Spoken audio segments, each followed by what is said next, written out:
Hi, my name is Omar Ayub, and today I want to talk about Planet of the Apes comics. That's right, you heard me, Planet of the Apes. Now, I know this isn't one of the most popular series out there, but I've recently watched the Matt Reeves trilogy, and well, I think it's a real shame that a lot of people don't even know anything about the Planet of the Apes comics. Like, there's no videos about it on YouTube at all. So, I thought I'd make this to spread the word, because this is literally some of the best apes content. This is literally some of the best apes content I've ever read. I mean, it's actually what got me into the series in the first place. IDW series was got me into it in the first place, which is But before I get into that, I'm gonna give you like all the information you need about all the Planet of the Apes comics you need. But I won't be just so you know, I won't be going into like any crossovers like Tarzan and the Planet of the Apes, or Kong of the Planet of the Apes, or Star Trek and the Planet of the Apes, or Green Lantern and the Planet of the Apes, or Ape Nation, the Planet of the Apes crossover with Alien Nation, with the Alien Nation comic. It's a whole other thing. You really don't need to get into it. So anyway, let's start off with the granddaddy of licensed comics, Marvel Comics. That's right. Just like with Star Wars and Odyssey 2001, Marvel made their own adaptation of the Planet of the Apes movies. And, it seemed pretty good, I mean, I haven't read them, but I've read in the, little intro things. Oh, by the way, these are all collected by IDW, in the Planet of the Apes archive. Anyway, you might want to you could read the adaptations. Apparently, a little intro. They apparently they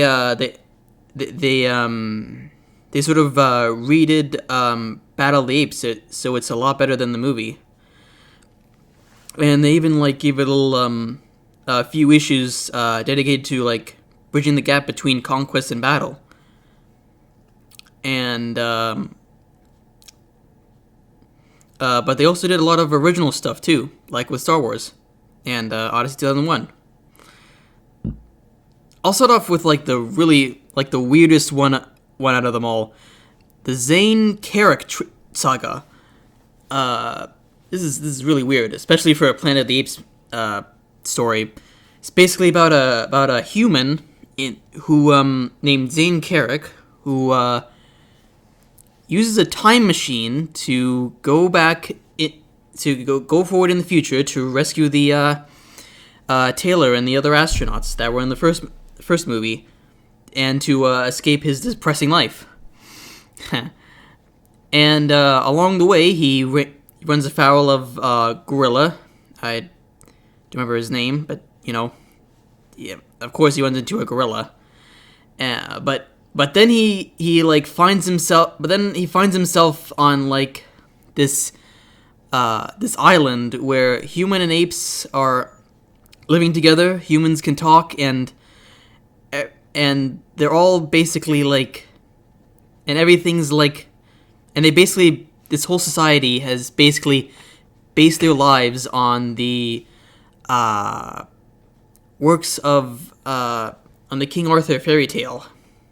Yeah, it's really weird. I mean, they even have characters who named themselves after King Arthur characters, like Sir Gawain and King Arthur, and a bit, and and even Robin Hood actually. He actually becomes a main he actually helps Zane back to the mainland after he just continue to search for the astronauts. Even after he defeated a giant irradiated lizard and marry the princess.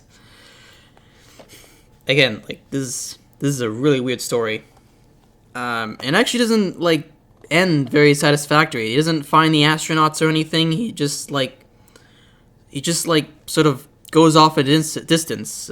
Apparently, if the comic continued, I think he would have gone back to the island and fought like this ape version of Merlin, I think.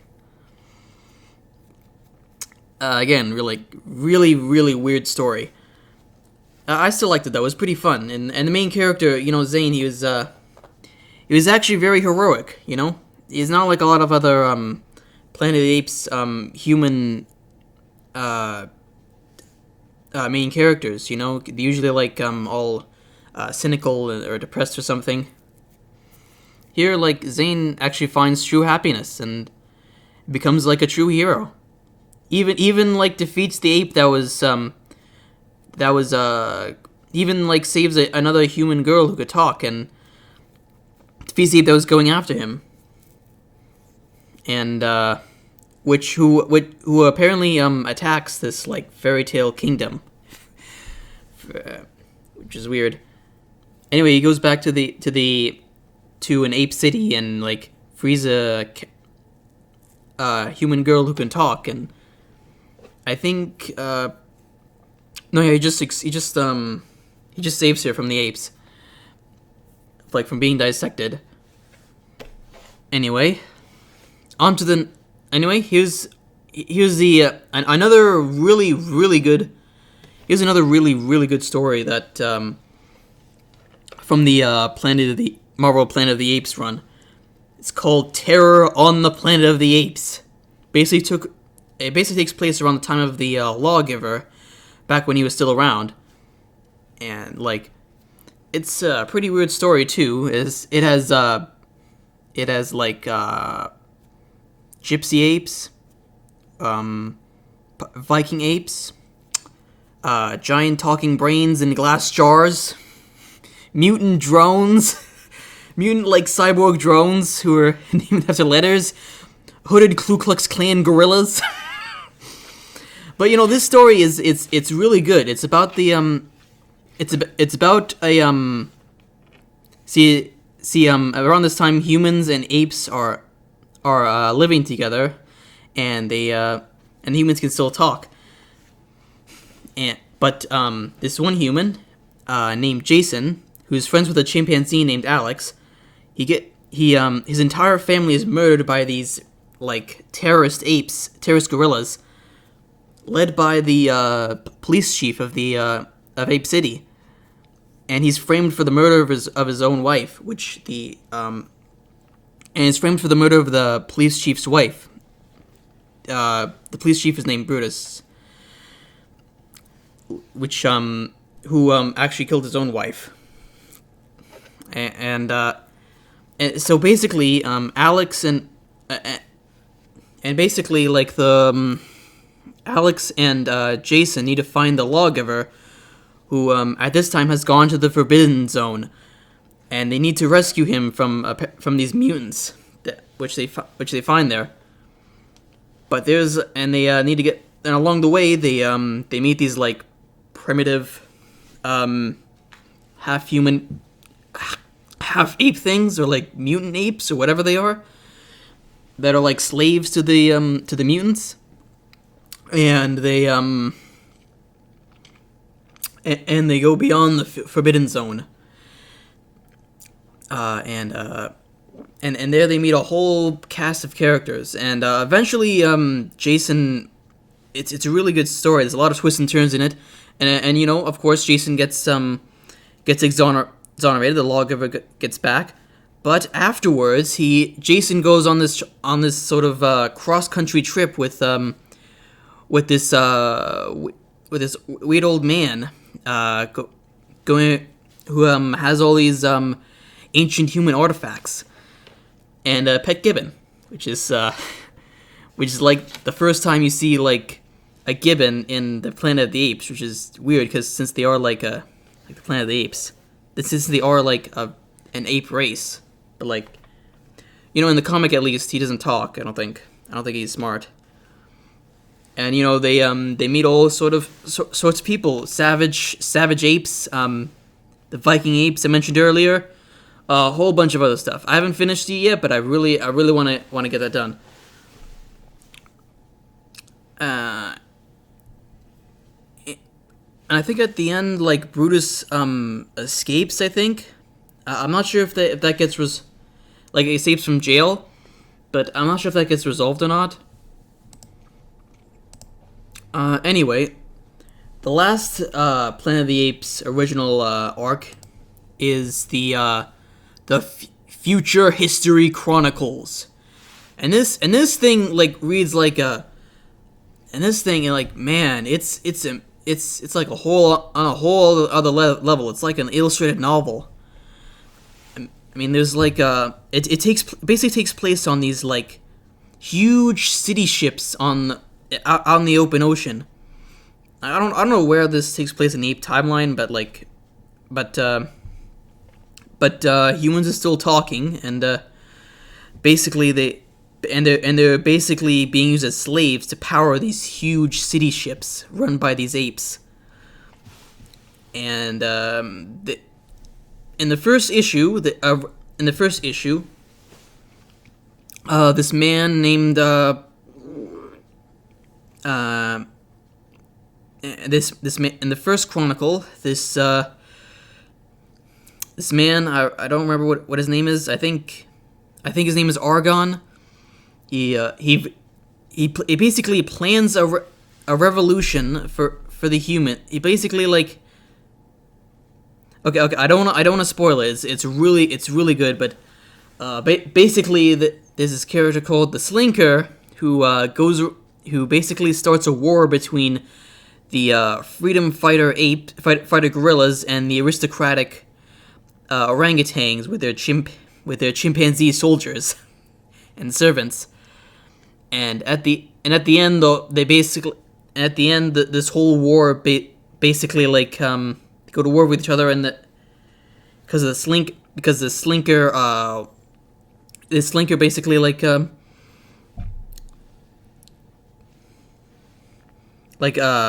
manipulates these two factions to go in war with each other and basically destroying the whole ship. And after the humans get freed, they actually, in the next chronicles, the freed humans, they escape to the mainland or an island or something, and they build their own ship whose sole mission is to destroy other city ships and free their other enslaved humans. But of course, to do this, they have to team up with some sort of exiled apes who are from a federation of city ships. It's it's whole thing. And at the end, they actually, at the end they actually sort of get along.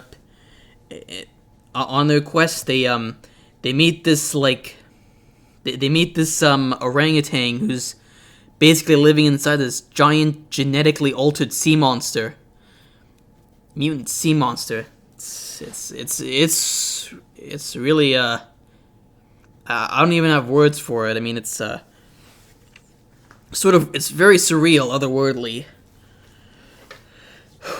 And they get along, and I think eventually they make it to the mainland, I think, where they run afoul of these savage islander apes, and eventually they I haven't really finished reading this, but I think at the end they get to this island. They get to this city in the in the jungle where apes and humans live together, and it's oh boy, here we go again. Okay, enough about the Marvel comics. I've talked about them enough. Now let's get into the Malibu comics, the Planet of the Apes Malibu comics. If you don't know what that imprint is, it's I don't blame you. I mean, Marvel bought them out like years ago. But apparently but anyway, they ran a sort of Planet of the Apes ongoing series with as well as a bunch of other miniseries. Which the main series basically with the exception of a few story arcs, the main story basically focuses on the grandson of Caesar and the grandson of Aldo.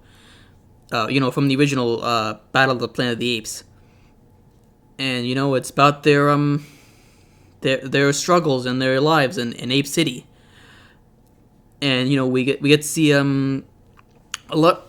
We get to see some. We get to see basically the Aldo basically breaking the rules of ape shall not kill ape, and easily taking over the city, while Alexander, he's the grandson of Caesar, and Olo, he's the grandson of Aldo. Anyway, Alexander and his best friend Jacob are going on a trip to the Forbidden Zone where they meet all these like mutants and mutant apes and all that stuff. And by the end, it's kind of weird, but basically after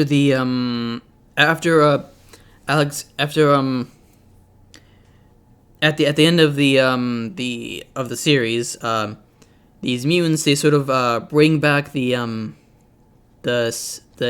spirit of Governor Breck from Conquest of the Planet of the Apes. It's kind of weird, but basically Breck goes on a full on rampage and kills all the characters we've encountered in the series. I think also including the Ape Riders, which I think they got an arc, which was basically like a western but with apes. Anyway, Breck basically kills all the main characters, and the apes, they have to and as plan to start a revolution with the humans, and the normal humans, not the mutant humans, kills them, and the apes basically have to summon the spirit of Caesar to basically defeat Breck again.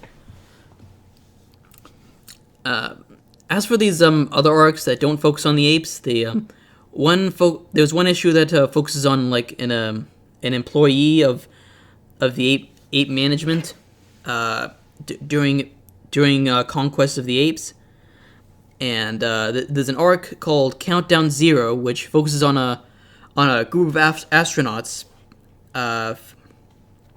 landing in St. Louis and having to escape these Spanish killer apes.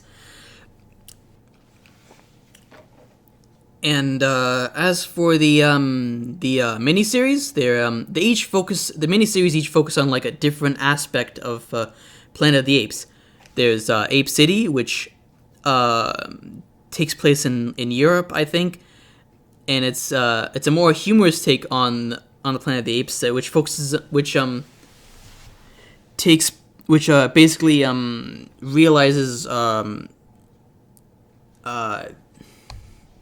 the original which basically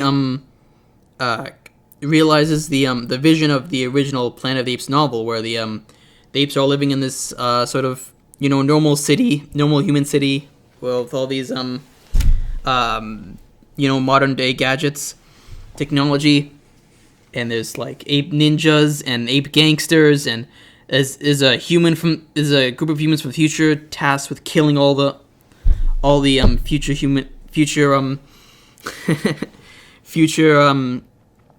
smart apes. It's really funny. It's a really good time. And there's also the Forbidden Zone, which I think focuses more on the mutants in the Planet of the Apes, and what was going on with them in the in like the earliest years. You know how they became like this death cult, I think.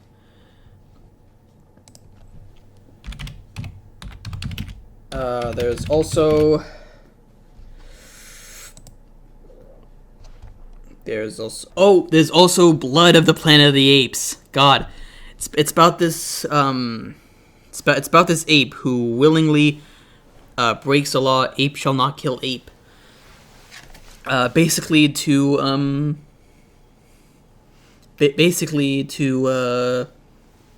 and he breaks it to basically stop people from finding out the truth about the history of the apes.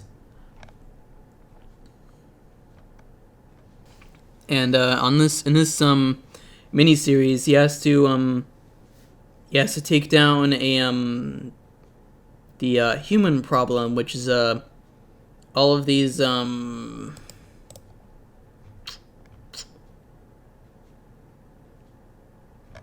which basically I think there are these apes that are teaching humans how to speak and teaching them intelligence, which is a problem for the apes.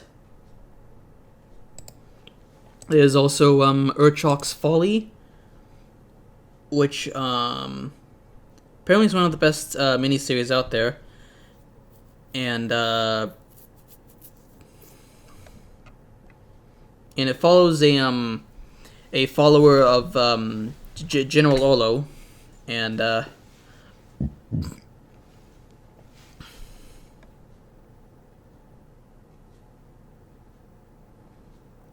he's sort of doing the same thing in that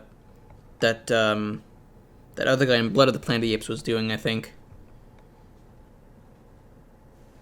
It's kind of weird because apparently that group that I mentioned earlier, that Urchok is trying to stop, and they're called Taylorites for some reason, even though George Taylor doesn't like come until years later. I don't know. Anyway, I haven't really read a lot of the Malibu comic stuff, but I'm planning to. There's also and then there's also this annual, which it's sort of like it's a bunch of stories that takes place on the Planet of the Apes, different parts of it. Including a story about two really funny gorilla guards in the that are in the main series. They're pretty funny, and they're funny gorilla guards. And there's also there was also a sort of one's issue special called Sins of the Father, which basically gives sort of an origin story to Dr. Zaius from the original Planet of the Apes movie. Okay, now I'll quickly go over the Dark Horse Comics Planet of the Apes, which basically did sort of a sequel, I think, some sequels to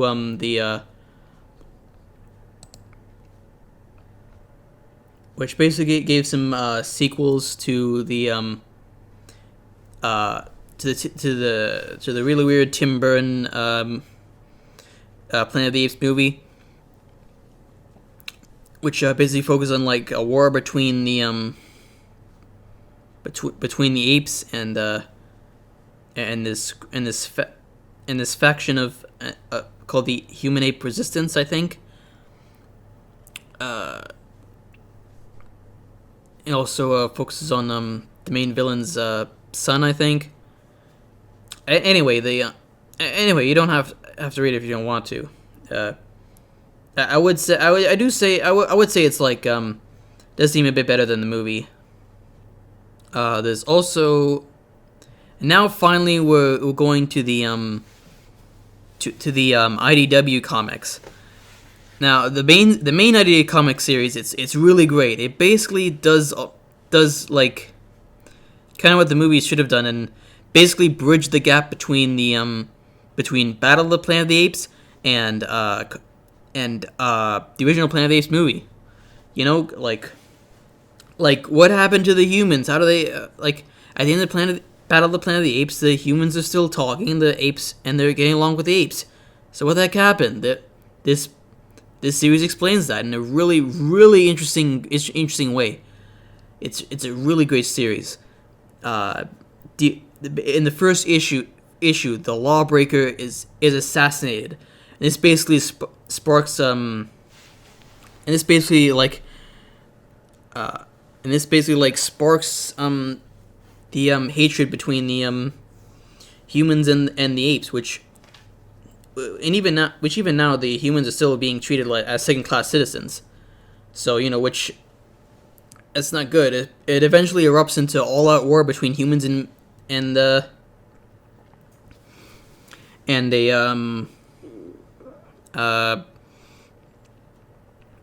and it really helps to flesh out the world of the apes too. Like we see what's been happening in China. Apparently there's this like ape warlord who's he's trying his best to be human, I think, which is really interesting. There's also and the mutants also I think they get sort of an origin story here as well. We also see the apes make some advancements in technology. We have apes on apes on steampunk tanks and all that stuff. It's like a Victorian. The apes here are like Victorian era kind of apes, which is very interesting. And it's sort of interesting because this kind of actually, I don't know if it's confirmed or not, but the two main characters here, the leader of the ape faction and the leader of the human faction, they seem to be the two girls at the end who are fighting with each other at the end of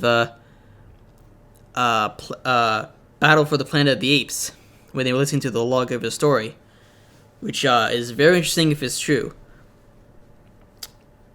Other than that,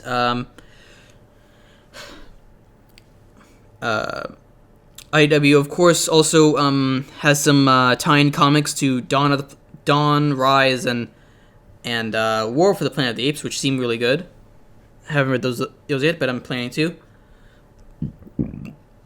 Oh, and they also have some one-shot specials, giving some giving some sort of there's a Time of Man and the Simian Age, each giving stories during different points in both the new and the classic Planet of the Apes timeline. They also do something very, very interesting, which is they basically give they basically make a little series, interconnected mini series, which basically sort of detail everything that happened like right before George Taylor landed on the Planet of the Apes. So we get to have stories with Zira, Cornelius, Dr. Zaius, all those great characters, and there's Cataclysm, which basically sort of explains why why there's no moon in the original Planet of the Apes, why Ape City is mostly deserted, because apparently, according to this comic, someone blew up the moon with an Alpha Omega bomb, and it rained down moonchucks all over Ape City. So now Zira, Cornelius, Dr. Zaius, his family are all trying to survive, and they're not all going to make it. After that, there's also Betrayal on the Planet of the Apes and Exile on the Planet of the Apes, which is sort of interconnected. I believe more so than the first one. It's basically this gorilla guard. He finds out that an ape has been killed by another ape, and he sort of unlocks this whole conspiracy, and basically goes to, and I guess is like exiled, and gets his sort of raises a human following to, I guess, attack the city, a sort of stage rebellion. It's pretty good. I haven't obviously read it.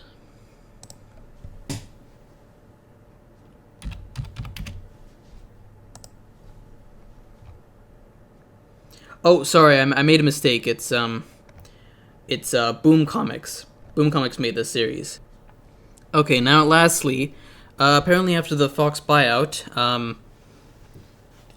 Disney now owns the Planet of the Apes franchise. So and they also own Marvel. So now, Planet of the Apes is back in Marvel, baby, and they're starting off with kicking off with a storyline that takes place in between Rise of Planet of the Apes and Dawn of the Planet of the Apes, which it's a pretty interesting story. It's actually it's kind of like the story X-Men wishes they could write.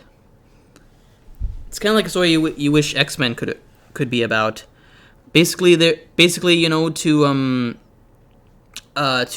combat the simian flu, there are these soldiers who have to capture as many intelligent apes as they can and bring them to this sanctuary, and of course protect them from these ape-hating terrorists. And the main soldier, who's and it's really interesting because like this main character, she's a soldier who lost her mother to the simian flu, and wants to protect the apes, even though she clearly does not understand what the apes actually want or need. It's pretty interesting. It's pretty interesting. I hope Marvel does a good job of collecting all the Planet of the Apes comics. Maybe does it in chronological order.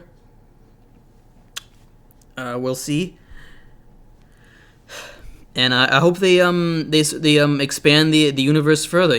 Maybe explain what happened to all the other human characters we saw in the movies. Okay, that's it for now. That's all I have to say on the Planet of the Apes. If you didn't know about Planet of the Apes comics, wait, I forgot about Revolution on the Planet of the Apes. Okay, so basically, it's a miniseries that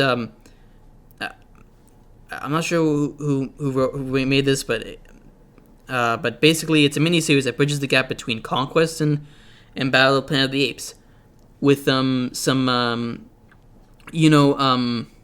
sort of one-off stories thrown into as backup stories. And some of Caesar's writing, of course. The journal is from Caesar.